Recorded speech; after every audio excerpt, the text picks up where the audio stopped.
Hey everyone, and welcome. Have you ever wondered what people in Japan are actually eating, like right this second? Well, we've been digging through all the latest headlines to find out. We're going to look at some huge nationwide obsessions, some really surprising cravings, and this super interesting battle of taste that's happening. So let's just jump right in and see what's on the menu. Okay, first up, strawberries. They are everywhere right now, and I mean everywhere. We'll get into why in just a second. And of course, you've got ramen, that classic super comforting bowl of goodness. Always a favorite. Then there's gyoza, those perfect little pan-fried dumplings, but they're getting a really cool update. And finally, this one might surprise you for winter, ice cream. Yep, tons and tons of it. So yeah, it's this amazing mix of seasonal stuff, traditional favorites, and some things you really wouldn't expect. Let's break down the three biggest trends that are really shaping what Japan's eating right now. All right, first up, the Great Strawberry Rush. This is a nationwide seasonal obsession. And I'm not exaggerating. When strawberry season hits Japan, it's not just about a fruit. No, it becomes a total event.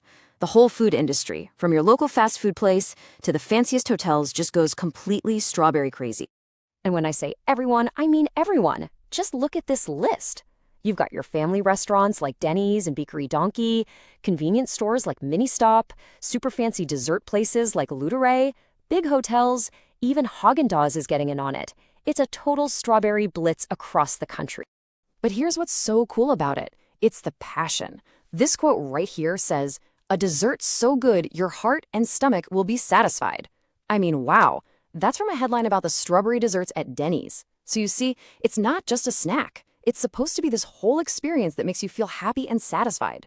That's how powerful strawberries are in Japan. And the creativity is just out of this world. We're not just talking about, a simple piece of cake. No way. Think about these huge, towering parfaits with tons of layers, or these super elegant afternoon tea sets with all these beautiful little strawberry pastries. And of course, you've got all these special limited edition ice creams. It's like a festival for strawberries in every single way you can imagine. Okay, let's shift gears to our next big trend. This one is all about familiar favorites getting an upgrade. So, while everyone's going crazy for strawberries, there's another thing happening. People are taking classic comfort foods and giving them this new, sophisticated, kind of premium twist. And the perfect example of this is Gyoza no Osho. If you know Japan, you know this chain. It's super famous and loved by everyone. So what they're doing is they're not getting rid of their classic menu. Instead, they're adding a brand new super deluxe line of dishes. It's called the Gokuo series, which means something like Ultimate King. So what makes it so ultimate? Well, this chart explains it pretty well. On one side, you've got your standard dish, the classic tastes you know and love. But this new Gokuo series, it's all about richer, more complex flavors. They use better, more premium ingredients. So it basically turns your everyday meal into something a little more luxurious. The best part is, you can still get your favorite classic gyoza, but now you have this option to treat yourself and level up. All right, now for our most surprising trend. Are you ready for this? It's ice cream. I know. But we're not just talking a little bit of ice cream. We're talking about a huge boom in ice cream sales in the middle of winter.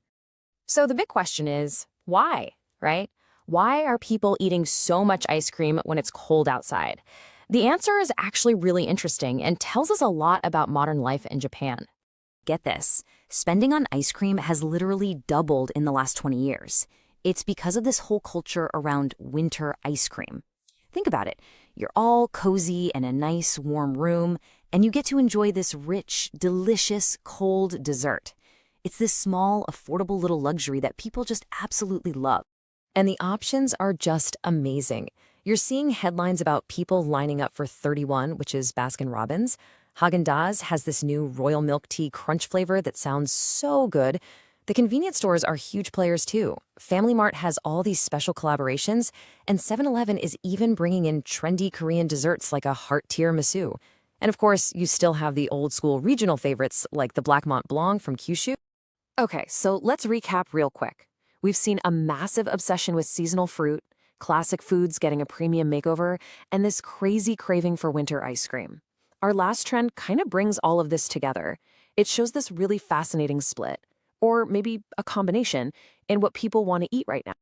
So you've got these two big things happening at once. On one side, there's this huge hyperlocal love. People are really getting into their own regional foods, celebrating hometown pride. But at the exact same time, there's a boom in global cravings. People are so excited to try trendy new flavors from all over the world. And it's not like one is winning. They're both happening together. And you can really see this hyperlocal love in action.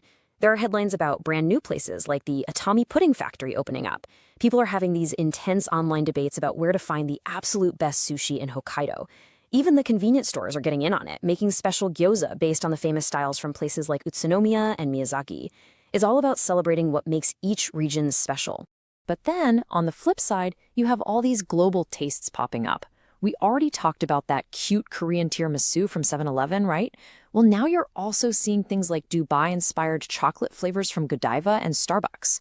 And really popular Chinese foods like spicy mala tang and those super wide biang biang noodles are becoming totally mainstream. So all of this leaves us with one last really interesting question to think about.